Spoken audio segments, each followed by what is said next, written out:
In the wee hours of Friday morning, I stole Mam's shoes. I had to. They were the only shoes in the flat other than Jamie's canvas shoes, which were too small even for my bad foot. Mam's shoes were too big, but I stuffed the toes with paper. I wrapped a rag around my bad foot. I tied the laces tight. The shoes felt strange, but I thought they would probably stay on. Jamie looked at me in amazement. "I've got to take them," I whispered. "Otherwise people will see my foot." He said, "You're standing. You're walking." My big moment, and now I hardly cared. There was too much ahead of me. "Yes," I said, "I am." I glanced at Mam, who lay on the bed, snoring, her back to us. Proud of me? Not bloody likely. I slid down the stairs on my bottom. At the end of them, Jamie helped me up, and we set out together into the silent early morning streets. One step, I thought. One step at a time. It was interesting to be at ground level. The light was tinged pink, and a faint blue haze seemed to rise off the buildings, so that everything seemed prettier than it did later in the day. A cat streaked around a corner, chasing something, probably a rat. Other than the cat, the street was empty. I held Jamie's hand on my right side for support. In my left, I had a paper bag with food in it for breakfast. Jamie said we were supposed to be at his school at 9 o'clock in the morning, hours ahead, but I'd figure the earlier we got away, the better. I didn't know how long it would take me to get to the school. I didn't want people to stare. The street was bumpy, which I hadn't realized from my window. Walking was harder than in our flat. The shoe helped, but by the time I'd made it into the end of the lane, my foot hurt so badly I didn't think I could make a single step further. But I did. "Turn here," Jamie whispered. "It's not far." Another step, and my bad foot twisted. I fell, gasping. Jamie knelt beside me. "You could crawl," he said. "There's nobody watching." "How much farther?" I asked him. 3 blocks, he said. He added, Blocks is the buildings in between the streets. We've got to cross 3 more streets." I measured the distance with my eyes. 3 streets. Might as well have been 3 miles. 300 miles. "I suppose I'll crawl a bit," I said. But crawling on the street was a lot harder than crawling in our flat. My knees were calloused, of course, but the stones hurt, and the trash and mud weren't pleasant either. After a block, I took Jamie's hand and hauled myself upright. "How come you don't walk when you can?" Jamie asked. "It's new," I said. "I learned it this summer while you were out." He nodded. "I won't tell," he said. "Doesn't matter," I said. Already the world seemed huge to me. If I looked up at the tops of the buildings, I felt dizzy. "We're going to the country. Nobody minds if I walk there." Of course that was a lie. I didn't know anything about where we were going. I didn't really even know what the word country meant. But Jamie gripped my hand tighter and smiled. The school was a brick building with an empty yard surrounded by a metal fence. We made it inside and I collapsed. We ate bread dipped in sugar. It was good. "Did you take Mam's sugar?" Jamie asked, wide-eyed. I nodded. "All of it," I said, and we laughed out loud. The air was chilly now that we weren't moving, and the ground felt damp. The roar of pain in my ankles subsided into a deep, throbbing ache. I looked up at all the unfamiliar buildings, the scrolls and fancy brickwork, the shingles, the window frames, the birds. I didn't notice the woman walking across the yard until Jamie poked me. She smiled at us. "You're here early," she said. "One of the teachers, I supposed."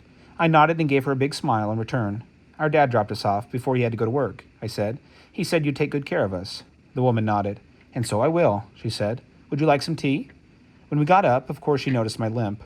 Limp, nothing. I was staggering, lucky to have Jamie to catch me. "You poor thing," she said. "What's wrong?" "I heard it," I said.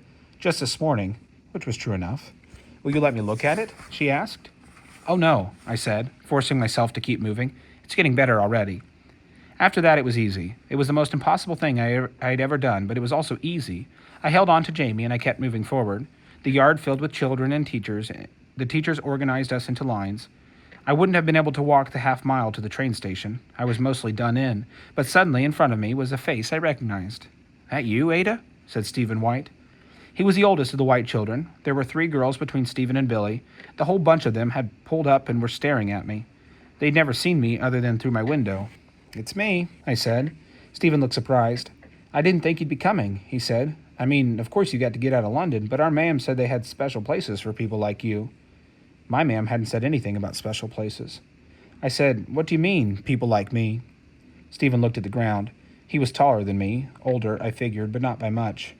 "You know," he said. I knew. "Cripples," I said. He looked back at my face, startled. "No," he said. "Simple, not right in the head. That's what everybody says." He said, "I didn't even know you could talk." I thought of all the time I spent at my window. I said, "I talk to you all the time." "I know you wave and jibber-jabber, but—" He looked pretty uncomfortable now. "We can't ever really hear you down in the street. We can't make out what you're saying. I didn't know you could talk normal, and your ma'am says as how you've got to be kept locked up for your own good." For the first time, he looked at my feet. "You're a cripple?" I nodded. How'd you get here? Walked, I said. I couldn't let Jamie go alone. Was it hard? He asked. I said, yes. An odd expression passed over his face, one I didn't understand at all. Everyone feels sorry for your ma'am, he said. There was nothing I could say to that. Stephen said, She know you're gone? I would have lied, but Jamie piped up. No, she said Ada was going to get bombed. Stephen nodded. Don't worry about walking to the station, he said. I'll give you a ride. I didn't know what he meant, but one of his little sisters smiled up at me. He gives me rides, she said. I smiled back. She reminded me of Jamie. Okay then, I said. So Stephen White piggybacked me to the station. The teacher that had given me tea thanked him for helping. We marched in a long line, and the teachers made us sing There'll Always Be in England. Finally, we got to the station, which was overflowing with more children than I knew existed in the world. Can you get onto the train all right? Stephen asked, setting me down. I grabbed Jamie's shoulder. Of course I can. Stephen nodded. He started to herd Billy and his sisters into a group, but then he turned back to me. How come she keeps you locked up if you're not simple? Because of my foot, I said. He shook his head. That's crazy, he said. It's because of whatever I did to make my foot like that. He shook his head again. Crazy. I stared at him. Crazy? The teacher started yelling then, and we all climbed onto the train. Before the noon church bells rang, the train began to move. We'd escaped, ma'am.